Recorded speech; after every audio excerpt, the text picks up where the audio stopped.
Today, April 17th, Iran officially opened the Strait of Hormuz to all commercial shipping. Oil prices tanked instantly. Analysts are already predicting a drop in gas prices. On the surface, it looks like a victory. Clean, fast, and almost bloodless. But if you look closer, there are far more questions than answers. Tehran's official story and Washington's official story are two completely different tales of the same event. And this is where it gets interesting. Let's break it down. Iranian Foreign Minister Abbas Araghchi made an official statement today, and I quote, "In accordance with the ceasefire agreement in Lebanon, passage for all commercial vessels through the Strait of Hormuz is declared fully open for the remainder of the ceasefire period." Pay close attention to the wording. Not forever, not unconditionally, but for the remainder of the ceasefire. And that ceasefire is set to expire on April 21st.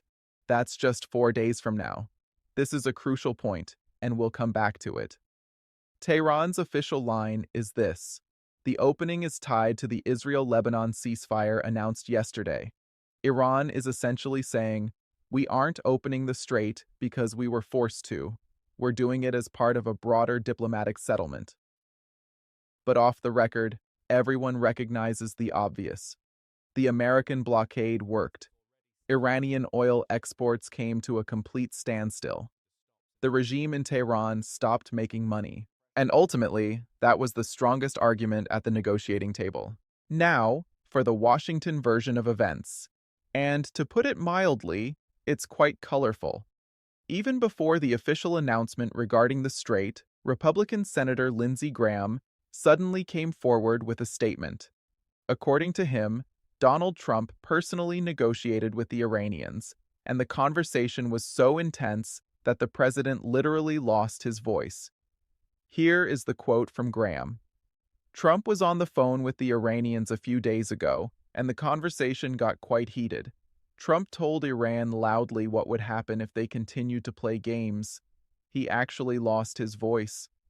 Washington was quick to frame the reopening of the strait as a personal victory for Trump himself, not the negotiating team, not Secretary of State Rubio, not Vice President Vance, or Stephen Witkoff. It was Trump, it was the phone call, it was the lost voice. Whether you believe it or not is up to you. No, the fact remains, Washington clearly knew the strait would open in advance. And they built this narrative well ahead of time. Now let's look at the actual negotiating context that remained behind the scenes of those loud headlines. On April 11th, high-level talks between U.S. and Iranian delegations took place in Islamabad. They lasted for about 21 hours, nearly an entire day. The American side was led by Vice President J.D. Vance. Iran was represented by the Speaker of Parliament and Foreign Minister Araghchi. Pakistan acted as the key mediator. No concrete agreements were announced immediately after the meeting, but neither side walked away. Vance reported significant progress.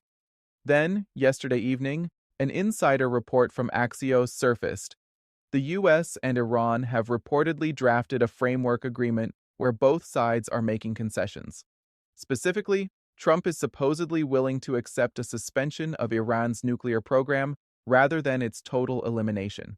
They are also discussing the release of tens of billions of dollars to Iran in exchange for its enriched uranium.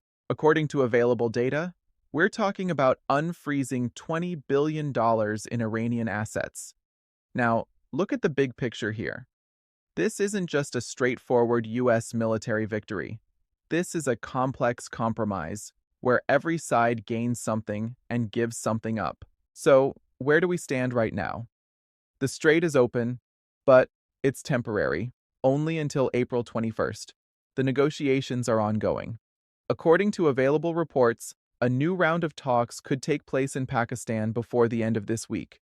They are discussing a framework agreement, a preliminary document that would serve as the foundation for a future peace treaty. But the finish line is still a long way off. A framework agreement isn't peace. It's only the beginning of the next phase. And here is the key question hanging in the air. What happens on April 21st? If the parties don't extend the ceasefire, the strait closes again. If the talks hit a dead end, the blockade returns, and with it, all the risks of escalation.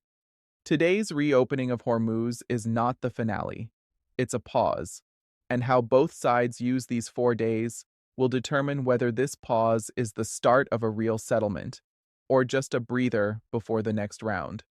We're keeping a close watch on the situation. Subscribe. A new episode will be out immediately after the next round of negotiations. Talk soon.